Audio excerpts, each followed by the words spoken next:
Assalamualaikum warahmatullahi wabarakatuh. Bismillahirrahmanirrahim. Alhamdulillahilladzi ahyana ba'dama amatana wa ilaihin nusyur. Wa ba'du an Abi Hurairah radhiyallahu anhu qala Rasulullah sallallahu alaihi wasallam man adraka minas subhi raq'atan qabla an tatlu asy-syamsu faqad adraka as-subha wa man adraka raq'atan minal asri qabla an taghruba asy-syamsu faqad adrakal asra rawahul jama'atu. Artosipun dari Abu Hurairah, Rasulullah sallallahu alaihi wasallam bersabda, barang siapa yang mendapatkan satu rakaat dari sholat subuh sebelum matahari terbit, maka sungguh ia telah mendapatkan sholat subuh. Dan barang siapa yang mendapatkan satu rakaat dari sholat asar sebelum matahari terbenam, maka sungguh ia telah mendapatkan sholat asar. Hadis riwayat Al-Jamaah. Para hadirin, hadis menika kula paringi tema, kula paringi judul inggih menika bab orang yang mendapatkan sebagian waktu sholat. Dengan judul menika kula paringi gambaran ngangge cara Jawa kersane langkung jelas. Inggih menika ingkang dimaksud kalian judul niki bilih sholat subuh niku enten batese. Waktune sholat subuh niku enten batese. Kapan batese waktu sholat subuh? Jawabane kapan srengenge wis muncul, kapan srengenge wis meletek. Jika matahari sudah mulai terbit, itulah batas waktu sholat subuh. Yo ateges sampean wis dilarang sholat subuh, sampean wis gak kenek nglakoni sholat subuh, sampean wis gak oleh sholat subuh, Gusti Allah wis gak nrimo sholat subuh. Oleh apa? Waktune wis entek, wis ditutup, sengenge wis meletek, salahe kate turu, salahe kate diundur-undur, kapok kentekan waktu sholat subuh. Nek kapan dibati, nek kapan diukur karo jam, saumpama sholat subuh sing dimaksud ya waktune, waktu sholat subuh batas akhir nek kapan nganggo ukuran jam 5 luwih 30 menit ya ateges setengah 6 ukuran jam batas sholat subuh wis entek.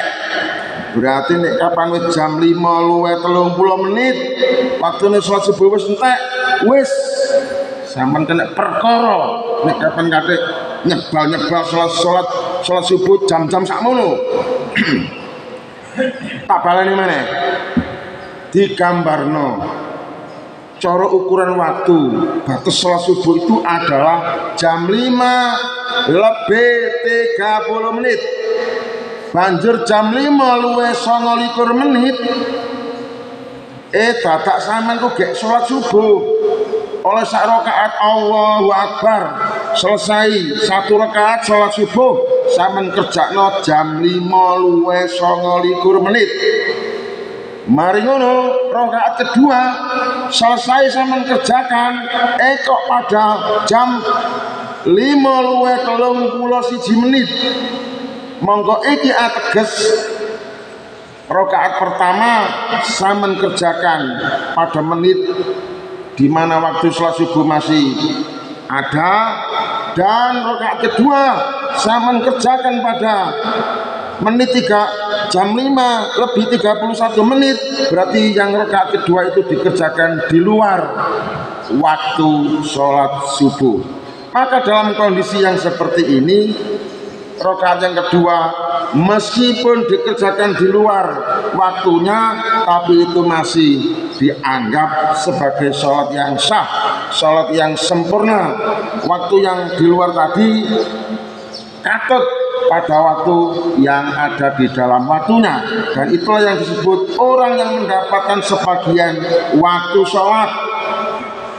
Maka judul tersebut ialah jika sampean masih sempat mendapatkan satu rakaat sholat subuh atau sholat asar sebelum waktu sholat itu berakhir, maka sholat sampean itu masih dianggap dilakukan dalam waktunya, bukan dianggap sholat yang terlambat seluruhnya.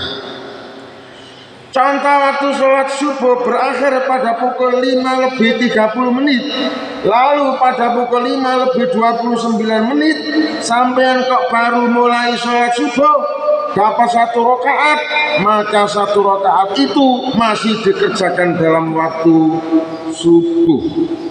Kemudian rakaat yang kedua selesai dikerjakan pada pukul 5:31, maka berarti rakaat kedua ini dikerjakan di luar waktu subuh. Dalam kondisi yang demikian, sholat subuh dihukumi sebagai sholat ada, yaitu sholat yang masih dianggap dikerjakan pada waktunya.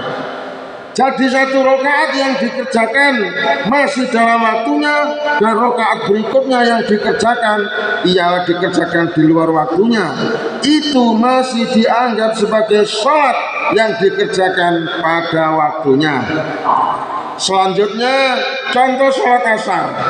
Matahari terbenam pada pukul 17:30, lalu sholat asar rakaat pertama selesai dikerjakan pada pukul 17:29.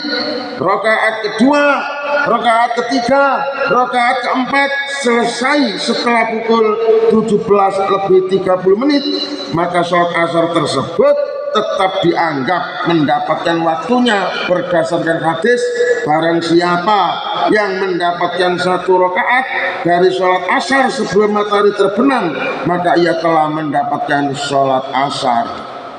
Jadi inti daripada hadis tersebut adalah minimal satu rakaat harus sudah didapatkan sebelum waktu sholat habis.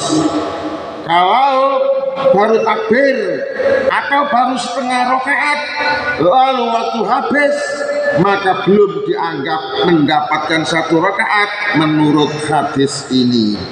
Makanya para ulama sering menjelaskan idraku rakaat yang artinya mendapatkan satu rakaat berarti sempat menyelesaikan satu rakaat penuh sebelum waktu habis atau sebelum habis waktu.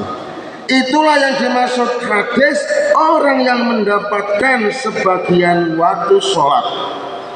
Jadi hadis ini bukan menyuruh kita untuk menunda-nunda sholat sampai mepet waktunya. Justru hadis ini menunjukkan rahmat Allah kepada orang yang karena suatu sebab terlambat tetapi masih sempat mendapatkan satu rakaat sebelum habis waktunya. Karena itu para ulama tetap menganjurkan sholat di awal waktu dan menjaga waktu sholat sebaik-baiknya.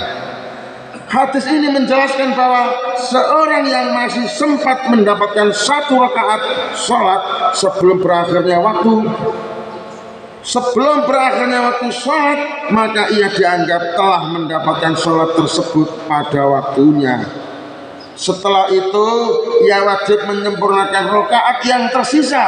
Artinya setelah seseorang berhasil mendapatkan satu rakaat sebelum waktu sholat habis, maka ia harus melanjutkan dan menyelesaikan seluruh rakaat sholatnya, meskipun saat itu waktu sholat sudah habis atau sudah berakhir.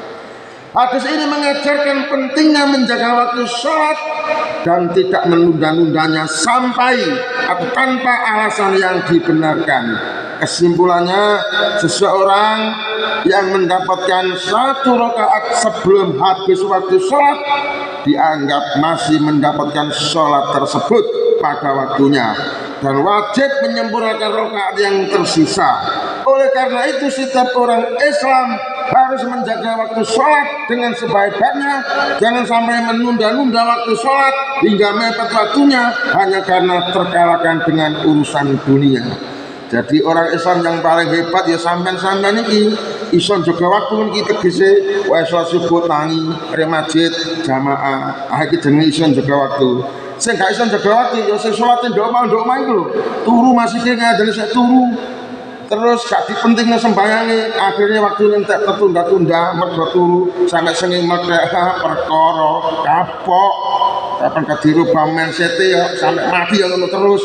Tapi nek kapan dirubah alam pikirane insyaallah kayak sampean-sampean iki oleh rahmat hidayah saking Allah Subhanahu wa taala waktu sholat subuh iso dijogo gak kasih mepet pas waktune yo gak mlebu. Daripada hadis ini sampean kuwi persis hebat sampean pertahankan sampai mati karena inilah yang dikehendaki oleh Allah Subhanahu wa taala.